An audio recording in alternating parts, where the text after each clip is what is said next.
अस्सलाम वालेकुम स्टूडेंट्स। आज के लेक्चर में हम एड्रीनल मेडुला को डिस्कस करेंगे। कौन कौन से हार्मोन्स एड्रीनल मेडुला से सेक्रीट होते हैं, उनका फंक्शन क्या है और कौन कौन से सेल्स हैं जो इन हार्मोन्स को सेक्रीट करते हैं और एड्रीनल मेडुला को बनाते हैं। यानी कि हम ओवरव्यू इस लेक्चर में देखने वाले हैं एड्रीनल मेडुला का। तो इस डायग्राम को पहले देख लेते हैं। डायग्राम में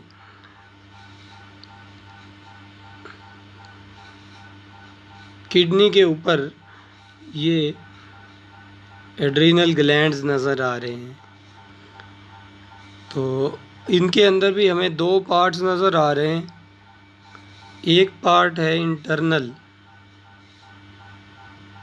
ये वाला, और एक पार्ट है ये वाला एक्सटर्नल। बाहर वाला पार्ट पता है हमें कि ये कॉर्टेक्स होता है, और इंटरनल पार्ट है जो ये वाला पार्ट, ये मेडुला है, एड्रीनल मेडुला। तो इसमें डायग्राम में हम देख सकते हैं कि जो आर्टरीज़ और वेन्स किडनी को ब्लड प्रोवाइड कर रही हैं उनसे थोड़ी सी डिफरेंट हैं। यहाँ पर जो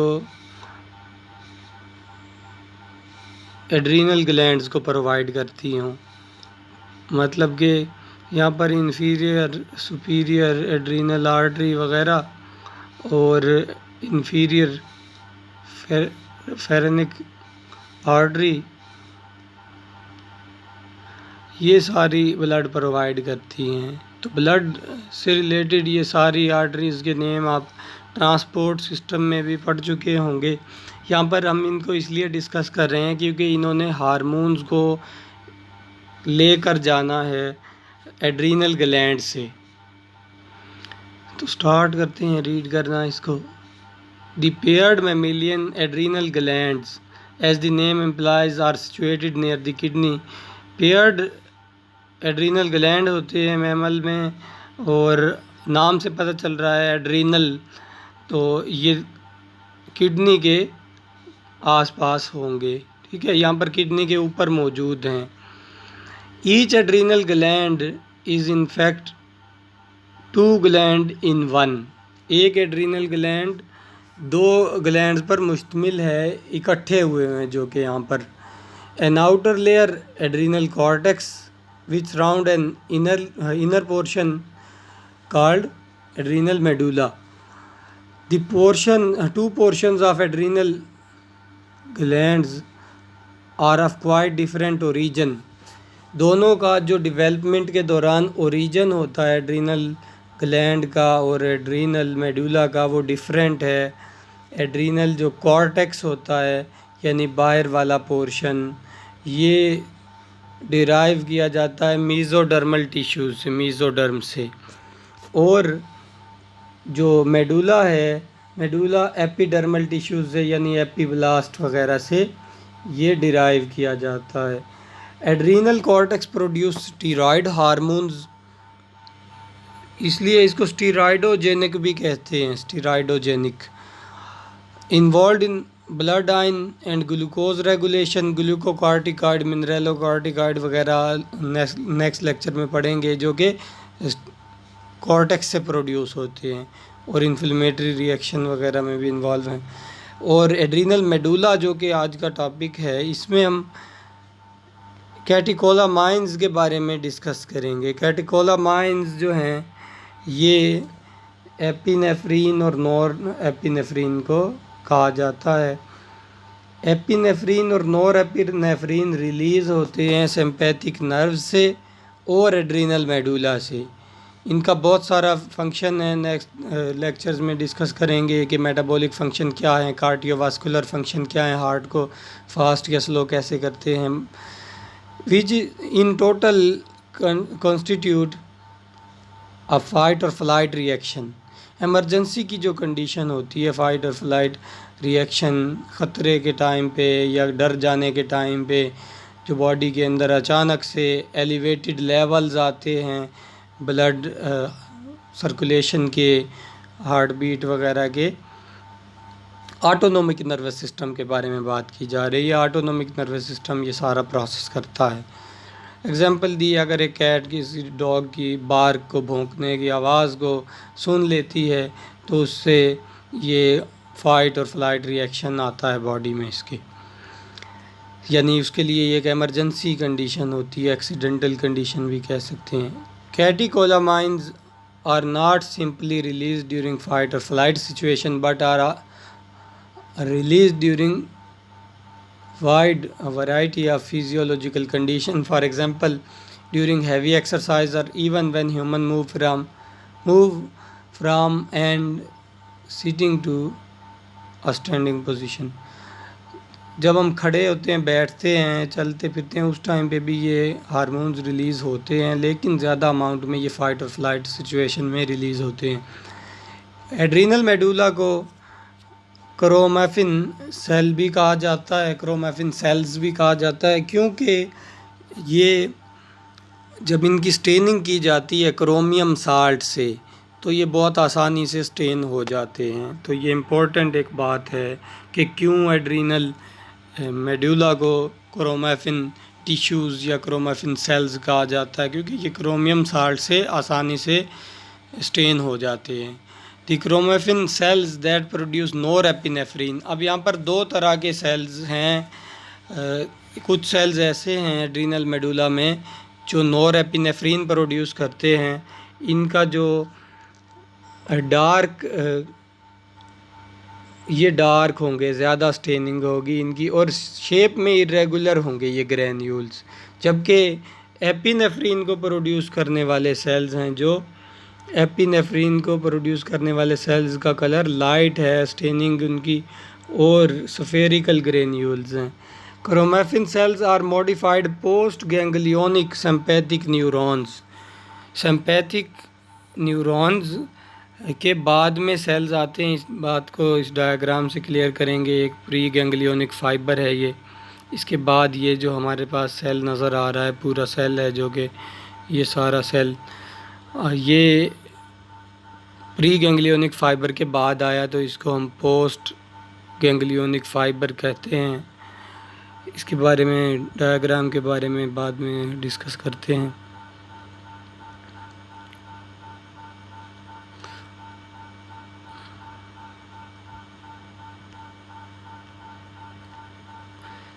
कैटिकोलामाइंस के बारे में डिस्कस कर रहे थे, और टाइप्स ऑफ सेल्स हैं जो मेडुला सेल्स में, एड्रीनल मेडुला से दो तरह के सेल्स होते हैं। एक एपिनेफ्रिन को प्रोड्यूस करने वाले, दूसरे नॉर एपिनेफ्रिन को।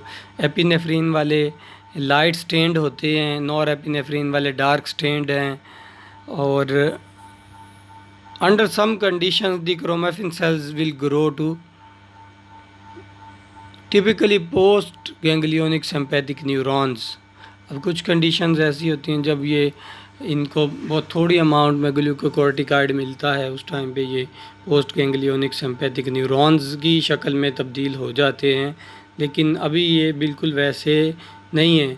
इनको कह सकते हैं कि पोस्ट गैंग्लियोनिक न्यूरॉन है, लेकिन ये पोस्ट गैंग्लियोनिक सिंपैथिक न्यूरॉन्स अभी नहीं है। They are prevented from doing so. इनको रोकता कौन है इस तरह से होने से? वो हार्मोन है जो कि ग्लूकोकोर्टिकॉइड है, और कॉर्टेक्स से प्रोड्यूस होता है, ग्लूकोज की अमाउंट वगैरह को मेंटेन करता है।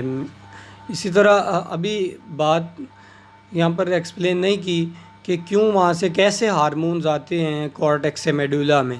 ये भी नेक्स्ट डिस्कस करते हैं कि ब्लड फ्लो उनका ऐसा है कि आर्टरीज़ यानी और वेन्स की जो डायरेक्शन है वो इस तरह से है कि वो कॉर्टेक्स से होके मेडुला की तरफ आती हैं। तो कॉर्टेक्स के जो इतने भी हार्मोन्स हैं वो मेडुला से होके जाते हैं।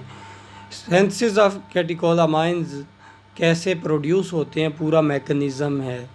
तो इस जगह पूरी रीडिंग करने के बजाय मैं यहाँ पर सिर्फ इस डायग्राम को समझा रहा हूँ कि डायग्राम में क्या प्रोसेस है, किस किस तरह से ये बनते हैं। सेम वही है टॉपिक के अंदर भी रीडिंग अगर करें तो जो डायग्राम में लिखा है। सबसे पहले यहाँ से स्टार्ट करते हैं अमाइनो एसिड्स से।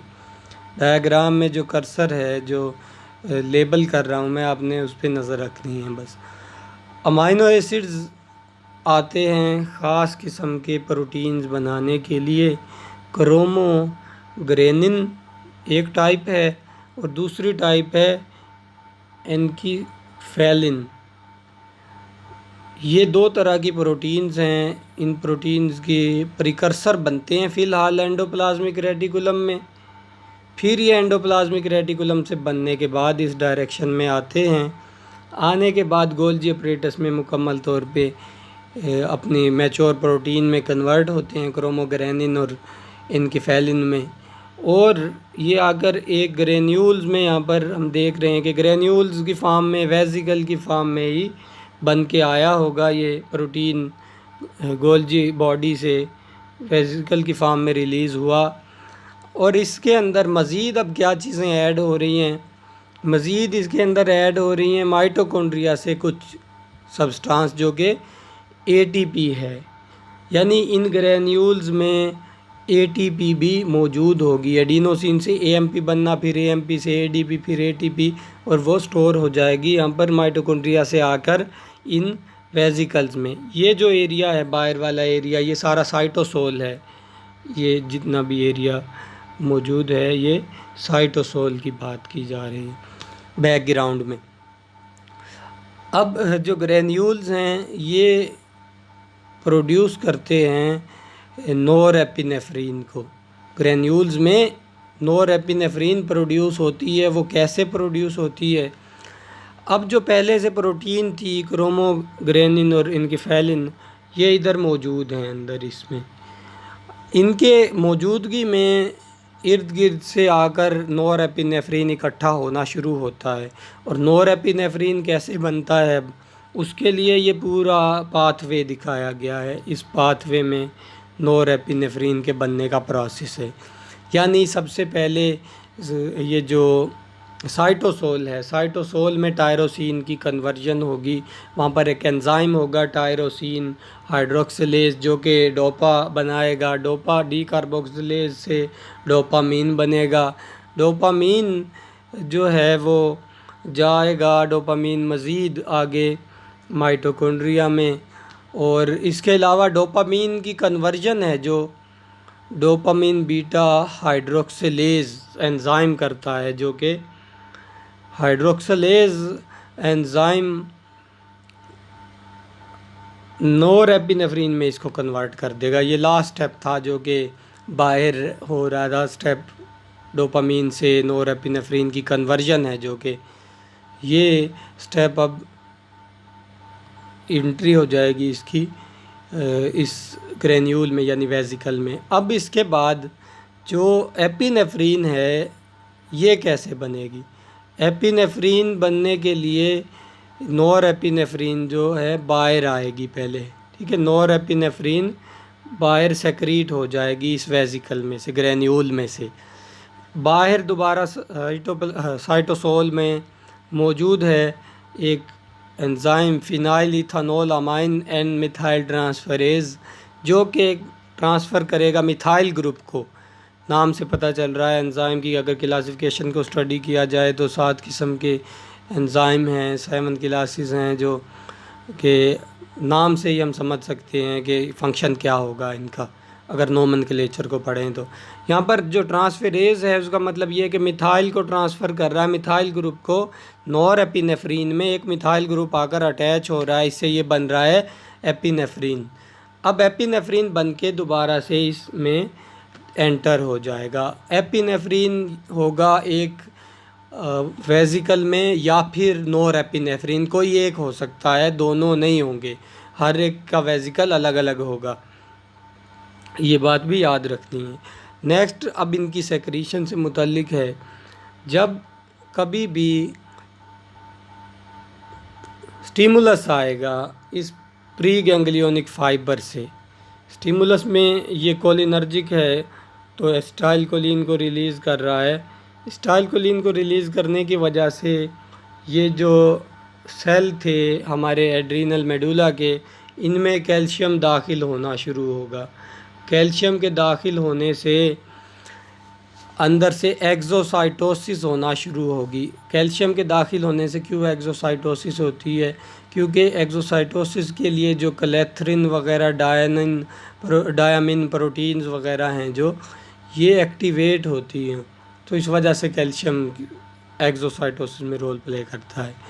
अब इसके बाद ये सारी चीज़ें एक्सक्रीट हो जाएंगी और यहाँ पर हमें डायग्राम में ये नज़र आ रहा है कि ये डायग्राम में एक कैपिलरी जा रही थी, यहाँ से कैपिलरी का एक सेल है और इसके अंदर ये हार्मोन्स दाखिल हो जाएंगे, एटीपी दाखिल हो जाएगी, ये प्रोटीन वगैरह सारी की सारी दाखिल हो जाएंगी। आगे बॉडी में जाके इन्होंने अपना फंक्शन करना स्टार्ट कर देना है, जो एक ऑटोनोमिक कंडीशन में भी डिस्कस करेंगे। तो इस जगह पे एक बात और एक्स्ट्रा बताई गई है कि जो एड्रीनल मेडुला और एड्रीनल कॉर्टेक्स हैं मैमल्स में, तो वो इकट्ठे हैं एक जगह पर, जिसकी वजह से मैमल्स में एपिनेफ्रीन की अमाउंट ज़्यादा हो जाती है। एपिनेफ्रीन की अमाउंट नॉर एपिनेफ्रीन से ज़्यादा क्यों होती है? क्योंकि एड्रीनल कॉर्टेक्स से एक हार्मोन आता है ग्लूकोकॉर्टिकॉइड सर्कुलेशन के ज़रिए। वो ग्लूकोकॉर्टिकॉइड जो कि हम पहले भी यहाँ पर डिस्कस कर चुके हैं इस पॉइंट पे भी, तो यही ग्लूकोकॉर्टिकॉइड एक और फंक्शन भी करता है। ये फंक्शन है इसका कि ये स्टिमुलेट करता है फिनाइल इथानोलामाइन मिथाइल ट्रांसफेरेज एंजाइम को बनाने के लिए। अब जब ये एंजाइम ज़्यादा होगा तो नॉर एपिनेफ्रीन कन्वर्ट होती रहेगी एपिनेफ्रीन में। ऐसे एनिमल्स जिनके अंदर कॉर्टेक्स और मेडुला थोड़े थोड़े दूर हैं, एक दूसरे के साथ नहीं है, जैसे कि फ़िश है, फ़िश में ये दूर होंगे एक दूसरे से, मतलब सर्कुलेशन नहीं आ रही है एक दूसरे में इनकी, वहाँ पर नॉर एपिनेफ्रीन की अमाउंट ज़्यादा होगी क्योंकि वहाँ पर फीडबैक इफेक्ट है जो ग्लूकोकॉर्टिकॉइड्स का कॉर्टेक्स के सेल्स से बनने वाले हार्मोन का वो अफेक्ट नहीं आ रहा होगा वहाँ पे, जिसकी वजह से अब दूसरी रीज़न ये है कि अब तो ज़्यादा एपिनेफ्रीन बन जाएगी, उसको भी कंट्रोल करने के लिए जो प्रोसेस है वो कुदरती तौर पे यहाँ पर मौजूद है एटीपी की वजह से। अब एटीपी क्या करेगा? एटीपी जो पहले से मौजूद था वो जब कन्वर्ट होगा, ब्रेक डाउन होगा एटीपी, तो उससे नेगेटिव फीडबैक इफेक्ट आएगा। एटीपी के ऑक्सीडाइज होने की वजह से जो नेगेटिव इफेक्ट आएगा वो इस एंजाइम पे होगा, मतलब इससे ब्रेक डाउन यानी कन्वर्जन है जो मिथाइल ट्रांसफेरेज कर रहा है वो कम हो जाएगी। तो यहाँ पर भी बहुत ज़्यादा अमाउंट में एपिनेफ्रीन नहीं बनती, उसकी रीज़न ये बता चुके हैं आपको। इसके अलावा नेक्स्ट लेक्चर में हम रिलीज़ ऑफ कैटेकोलामाइंस को डिस्कस करेंगे। रिलीज़ ऑफ कैटेकोलामाइंस एक फीडबैक कंट्रोल मैकेनिज़्म है। तो उम्मीद है ये टॉपिक आपको समझ आ गया होगा। डायग्राम ये आपने याद रखनी है, बनानी है, इसकी प्रैक्टिस करनी है। और जो आर्टरीज़ वगैरह हैं जो कॉर्टेक्स, एड्रीनल कॉर्टेक्स और मेडुला को प्रोवाइड करती हैं ब्लड वगैरह, एड्रीनल कॉर्टेक्स के ये जो रीजन हैं, एड्रीनल मेडुला, जोना रेटिकुलेरियस, जोना फेसिकुलेटा, जोना ग्लोमेरुलोसा, ये सारे भी याद रखने हैं। अभी इनके बारे में कोई बात नहीं हुई, तो ये याद रखना है कि ये 3 रीजन हैं जो ये मेडुला कॉर्टेक्स का हिस्सा हैं, बाकी मेडुला का हिस्सा थोड़ा है।